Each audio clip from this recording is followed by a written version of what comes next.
இந்த இரண்டு குளிகையை வல்லரக்கன் கையிலே நீ கொடுத்தேயானால் அந்த குளிகையை வல்லரக்கன் வாங்கிக் கொண்டு இரண்டு கன்னத்திலும் ஒதுக்கிக் கொள்ளணும்.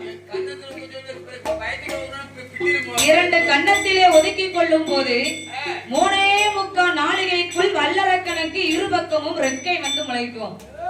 அப்பொழுது உன்னோடு அவன் கைலேங்கிரைக்கு வருவான் மகனே என்ற ஆண்டவனாகிய சிவபெருமாள் குளிகையை நந்தி தேவன் கையிலே கொடுக்க நந்தி தேவனும் குளிகையை வாங்கிக் கொண்டு அரக்கனை தேடி வருகின்றார்.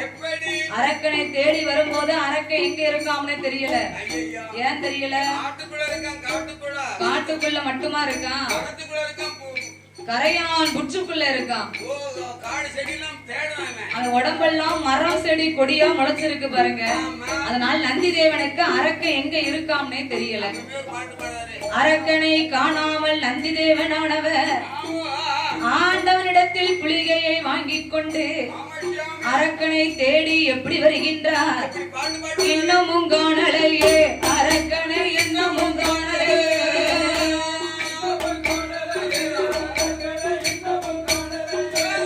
நான் எப்போ காண்பேனோ அரக்கனை, எப்போ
ஆரியக்கூத்து ஆடினாலும் காரியத்துல கண்ணா இருக்கணும்.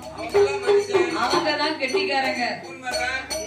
என்னதான் அரக்கன் புற்றுக்குள்ள இருந்து தவம் இருந்து வந்தாலும் ஆண்டவன் எப்போ என்னுடைய தவத்தை பார்த்து வரம் கொடுக்க வருவாருன்னு எதிர்பார்த்துக்கிட்டே இருக்கான்.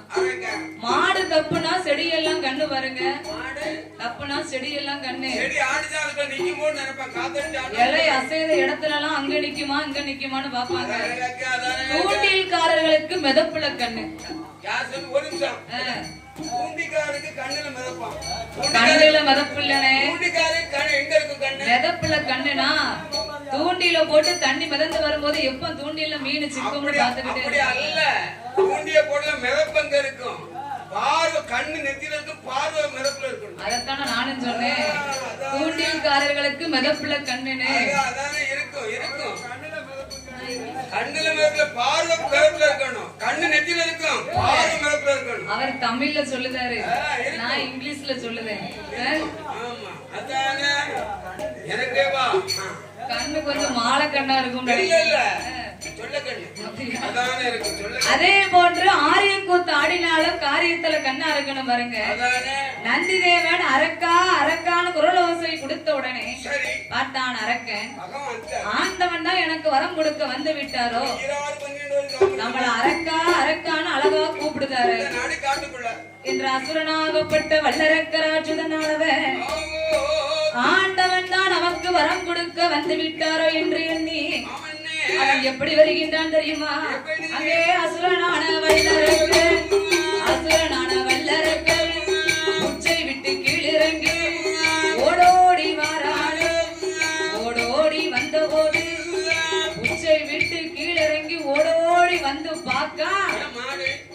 பார்த்தா பெரிய ஒரு காலனைக்கு அரக்க. ஐயோ, ஆண்டவன் தான் நமக்கு வரம் கொடுக்க வந்து விட்டார் என்று எண்ணிலாம் நம்ம புச்சை விட்டு வெளியே வந்தோம்.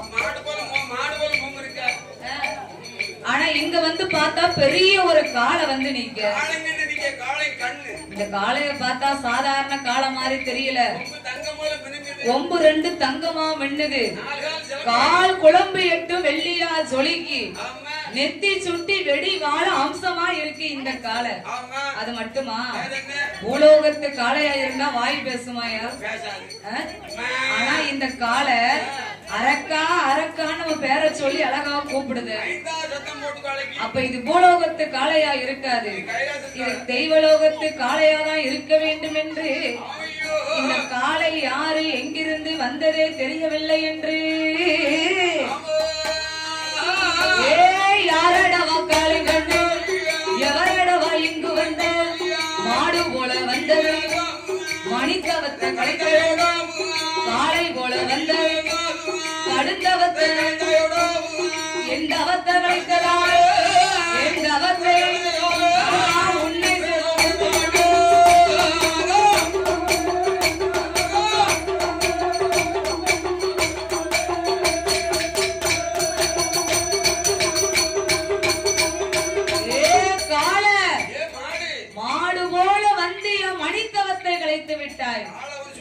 காளை போல வந்து என் கடுந்தவத்தை கலைத்து விட்டாய். ஏ காளை, என் தவத்தை கலைத்த உன்னை நான் சும்மாவே விட மாட்டேன். இதோ பிடி சாபத்தை.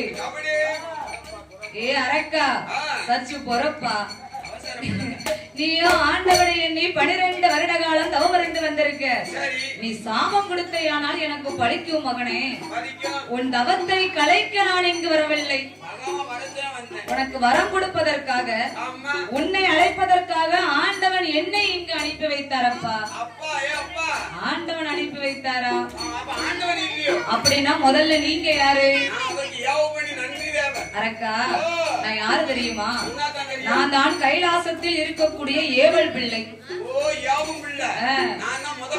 பகவானுக்கு நான் தான் ஏவல் பிள்ளை. என் பெயர் நந்தி பகவான். என்னுடைய அனுமதி இருந்தால் மட்டுமே நீ ஆண்டவனை பார்த்து வணங்க முடியும். இன்னைக்கு பாருங்க, எந்த ஒரு சிவ ஆலயமா இருந்தாலும் சிவன் எங்களா இருக்காரோ அவருக்கு முன்னால கண்டிப்பா நந்தி இருக்கும். ஏன் நந்தி இருக்காரு தெரியுமா? ஆண்டவனை போய் உள்ள பார்க்கணும்னா நேர போன உடனே பகவானை போய் பார்க்க கூடாது. முன்னால இருக்கக்கூடிய நந்தி பகவானை வணங்கி விட்டுதான் அவர்கிட்ட உத்தரவை வாங்கிட்டு அவர் போய் உள்ள சொல்லுவாராம், ஐயா உங்களை பாக்கிறதுக்கு இந்த ஊர்ல இருந்து இந்த ஆளு வந்திருக்காரு, அவருக்கு இந்த பிரச்சனை இருக்கு, நீங்க தீர்த்து வைக்கணும் அப்படின்னு அவர் உள்ள போய் சொல்லி பகவான் அனுமதி கொடுத்தால் மட்டுமே நாம உள்ள போகணும். அதுக்காண்டி கோயில போய் நந்தி தேவனை வணங்கிட்டு பகவான் எப்போ அனுமதி கொடுப்பாரு போய் நிக்க கூடாது. நந்தி தேவனை வணங்கி விட்டு அதற்கப்புறமாக பகவானை போய் பார்க்கணும். ஆமா, ஆமா,